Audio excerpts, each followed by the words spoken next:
What is happening, Magnus sites? Let's check out these details on Mr. Majors. So this morning, Jonathan Majors spoke with Good Morning America, and he spoke up for the very first time, not only since he was found guilty of assaulting his ex-girlfriend Grace Jabari, but also really for the first time since he was arrested. Him and his law team, since he was arrested, have stated over and over again that he was innocent and that he was actually the victim in the situation that happened. Jonathan Majors was arrested in March of 2023. Then he was charged with 4 cases of assault against his ex-girlfriend Grace Jabari. Then in December, he was found guilty of reckless assault in the 3rd degree and guilty of harassment. Now in an exclusive interview on Good Morning America, which is actually owned by Disney, and we'll get into that story in just a bit, he has opened up about the entire trial, the entire situation, and is asked yet again if he did assault his ex-girlfriend, in which he continuously denies. So let's dive right into this interview and break it down. Keep in mind we can only show some clips due to copyright reasons, but we'll link the whole interview in the pinned comment down below. And they did state that there is an extended version of this interview coming out tonight at 7 p.m. If there is a lot more information than that, we'll do a breakdown of that as well. And these are 2 separate videos that Good Morning America released this morning, consisting of the same interview. They just broke them down into 2 different parts, and we'll cover both in this video. In this interview, Jonathan Majors states that he did not physically abuse his ex-girlfriend,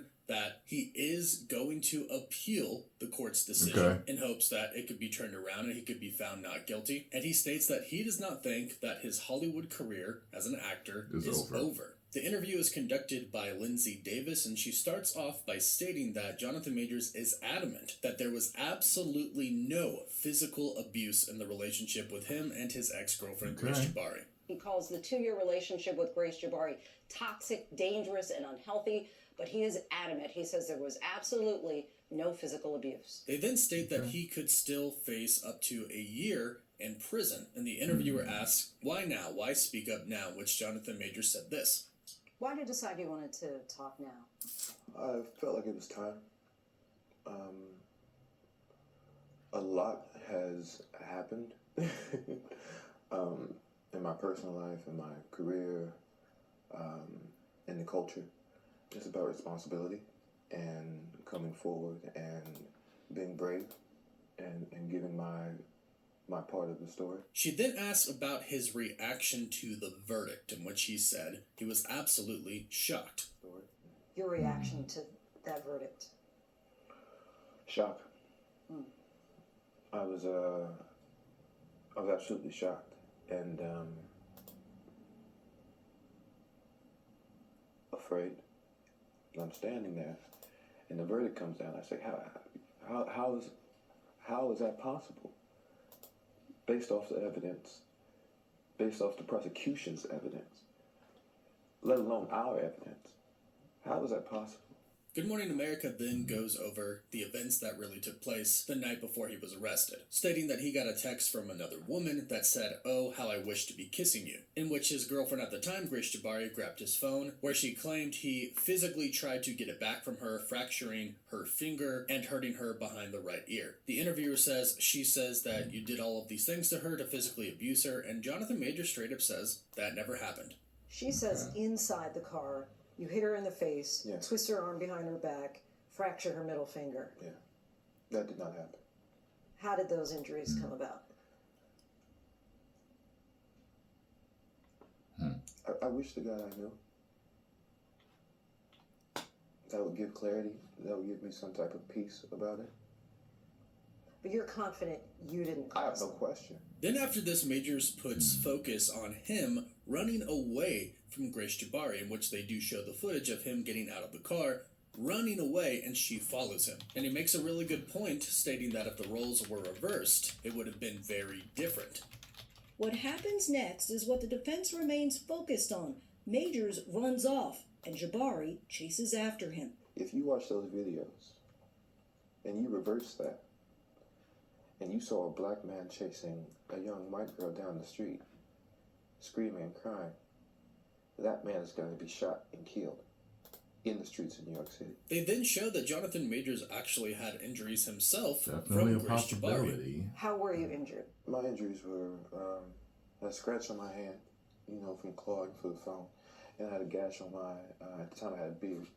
Under my beard, I had essentially a fingernail scratch on my, I guess my cheek from pressure, and that bled over. They then go on to talk about how the prosecution stated Jonathan Majors to be an abuser, both physical and emotional and mental as well, bringing up previous times in the relationship where Jonathan Majors showed these signs, including a time where he got mad and he threw a candle on the ground, in which Jonathan Majors said, "Yes, I did do that." He said, "I completely lost my temper in the moment and threw it all on the ground." He said, "I absolutely did that. It's not something that I would want my child to do, and I feel absolutely terrible about it." They also then talk about the audio that was recorded by Grace Jabari of Jonathan Majors speaking to her, telling her that she needed to be like Coretta Scott King and Michelle Obama, in which Jonathan Majors finally addressed what this was all about. Here's what he said. It was me trying to give an analogy of what it is I'm aspiring to be. You know, these great men, Martin, President Obama, and trying to give a reference point to that. One of the things I also say is, like, I need her, in that case Grace, to make the same sacrifices that I am making. And then in the final question of the first clip, Lindsay asked him, "Do you feel that you are not responsible for any of Grace Jabari's injuries at all?" And his response is very interesting, because in his response he does admit that he stepped out on the relationship. He was seeing another woman. And if he had the courage to end his relationship with Grace Jabari, then he wouldn't have been in this situation at all. Do you feel you're not responsible for her injuries at all? I shouldn't have been in the car. I shouldn't have stepped out of the relationship. I shouldn't have been in the relationship. If I'm not in the car, none of this is happening. If I leave the relationship, none of this is happening. If I'm man enough or brave enough to say, I want to see somebody else, or I'm done now, I'm not in that car. That's right. We're not here. I'm responsible for those things. But none of her injuries. Can't say that. None of her injuries.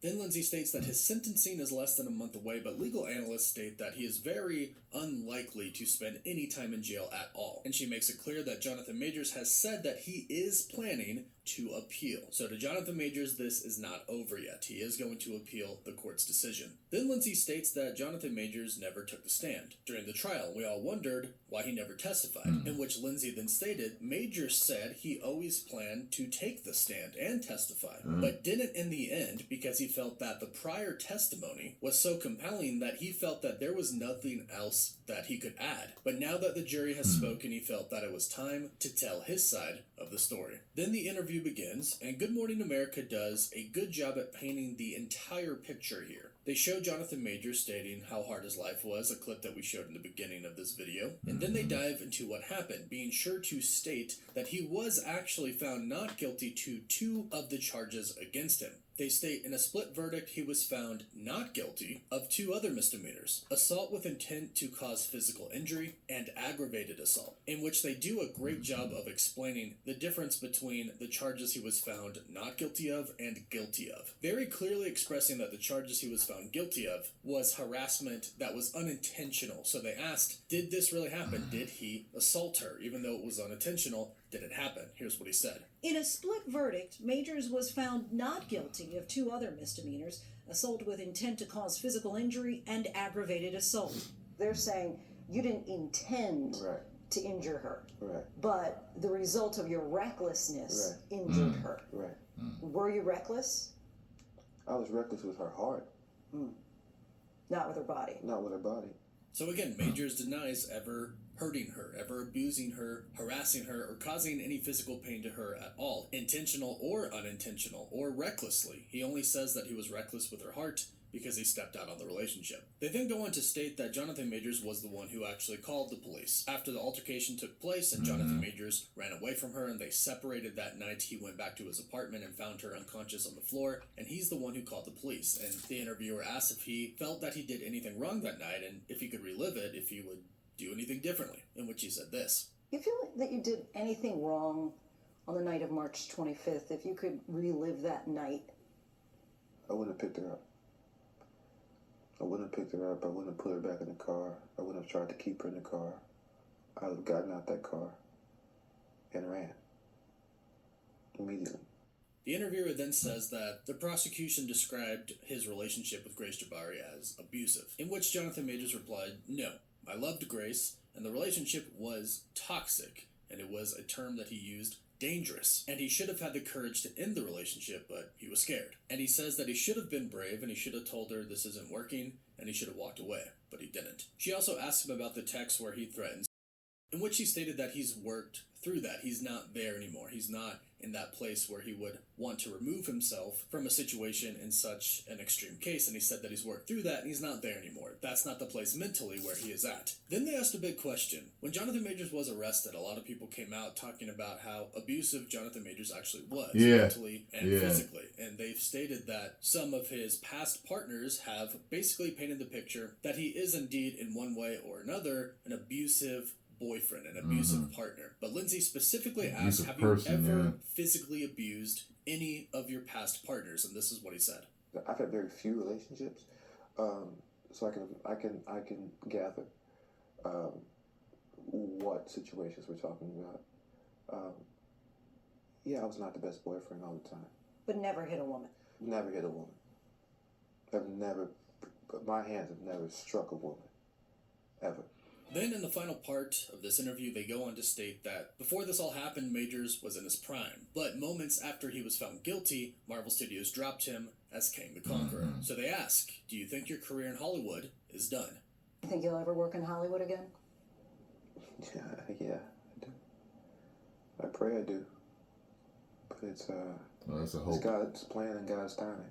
And then the final question is, do you think you deserve a second chance? And he states this. I would just say, do you deserve a second chance? Well, I think I do. I hope other people think that. Now, this is where we get into more of the PR side of this interview. Like I mentioned, this was conducted by Good Morning America, which is on ABC News, which Disney owns, which means Marvel Studios and Disney fired Jonathan Majors, but then let him go on ABC News for the first exclusive interview of him speaking out, talking about how he believes he is still innocent. And I do think this was a great interview. I think it shed a lot of light on the situation, especially as to how Jonathan Majors particularly feels. And he also let us know that he is going to appeal, and he hopes that he gets a second chance. So now people are really asking, well, is this just kind of a move by Disney to get the public kind of on his side, to hear his side of the story, to where if they do rehire him as Kang the Conqueror for the Marvel Cinematic Universe, then they won't really get a lot of flack for it. This is basically a way for them to kind of gauge the public's interest, to see what people would think if they rehired him. Interesting. And this absolutely very well could be the case. And I think a lot of people actually hope that this is the case. A lot of people think that this was an unjust ruling, that they did not have enough evidence to prove that Jonathan Majors was abusive to her at all, or that he caused her injuries, especially when Jonathan Majors had injuries of his own and was running away from Grace Jabari, trying to get away from her. This interview was very well done to show the side of Jonathan Majors, to show how he saw everything and how he said everything happened. And he admitted to the parts where he was wrong. He said that he did cheat on her. He said that he stepped out. He said that he should have broken up with her. He should have ended the relationship. He shouldn't have tried to put her hadn't back cheated, inside this the wouldn't car, have but happened. remained That's the adamant that he truth. never physically abused her. He never hurt He her realizes or any of the his core past girlfriends, and even his current of where girlfriend, the issue Making is. Good, was present in the interview, and they did show her for a brief moment in time. But this was absolutely very strategic by Jonathan Majors' part. During the trial, a lot went out against him without his side really being presented, and now he has presented his side in hopes that people will hear him, that they'll believe him, and give him a second chance. So let us know what you think about all of this down below. Do you think he deserves a second chance? Do you think he could win his appeal? And do you think he might return as Kang the Conqueror in the Marvel Cinematic Universe? Let us know your thoughts in the comments down below. Don't forget to like the video. If he wins his subscribe. appeal, If he you could subscribe and return. Leave a comment. You're automatically entered in our giveaway. If he wins his appeal, he could return. If he doesn't, he's not coming back. Period, point blank. He's not coming back. He has to win the appeal. Period. So, he realizes if he hadn't messed around behind her back, if he had been man enough, had the courage to end the relationship or say he wants to see someone else, he wouldn't have even been in that situation. And that's a man recognizing his faults.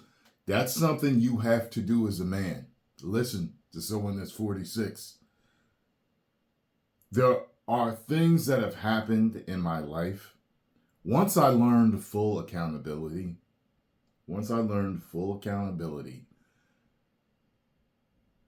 you start to realize that literally almost every single thing that has happened in your life is your fault.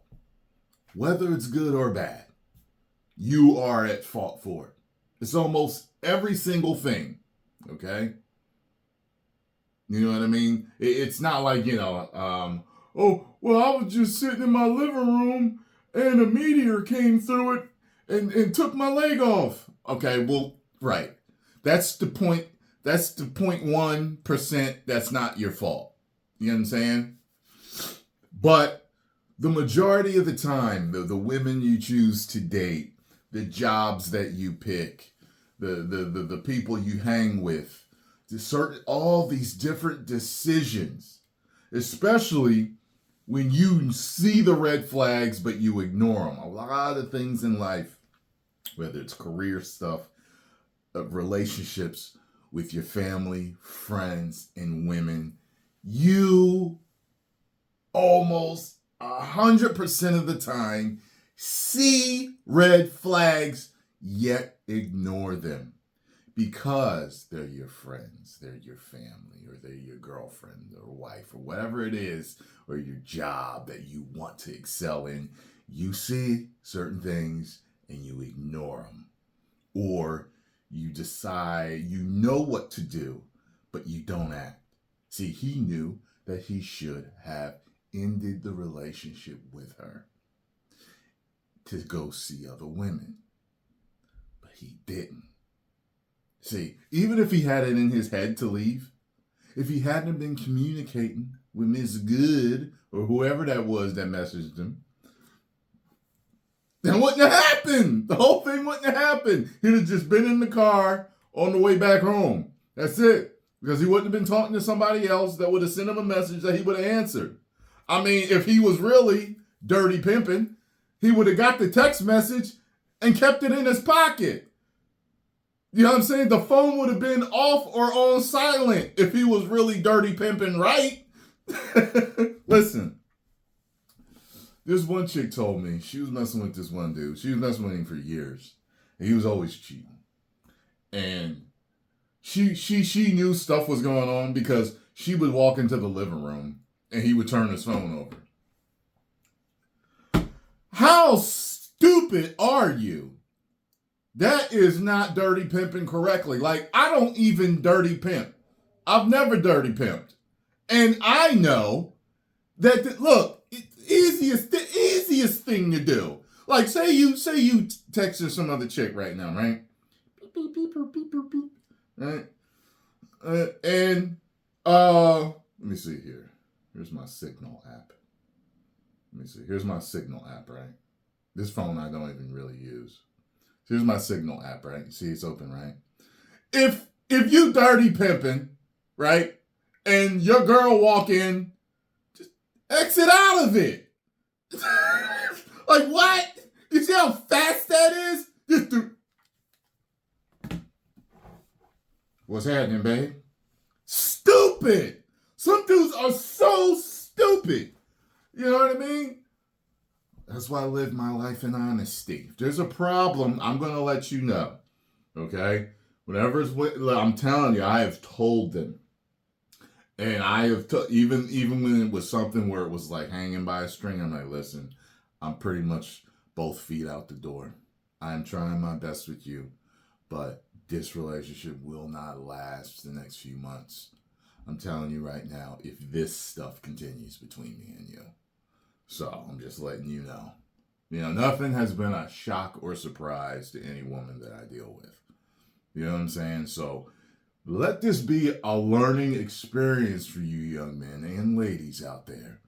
That if you need to speak with your mate about something or someone that you're dating, you need to bring it up. And a lot of times with guys, our ego gets in the way because sometimes it feels petty or even effeminate to bring something up. Like, you'll get emotional about something that she did or said or is doing or whatever, is not doing. And you feel it bothers you and it puts you in a mood, and she thinks something's wrong and she's asking you what's wrong, but you don't want to tell her because you feel like a punk for even feeling that way. I know what you're talking about. You need to tell her. You need to tell her. You know what I mean? Like, I used to talk to this one chick. She had a boyfriend, an ex, that told her he needed to hear compliments from her. Now, look, to men, that is really beta male and real effeminate to tell your woman, you know, you never compliment me. You never tell me, hey, you look nice today. I would never say that because I know when I look good and when I don't.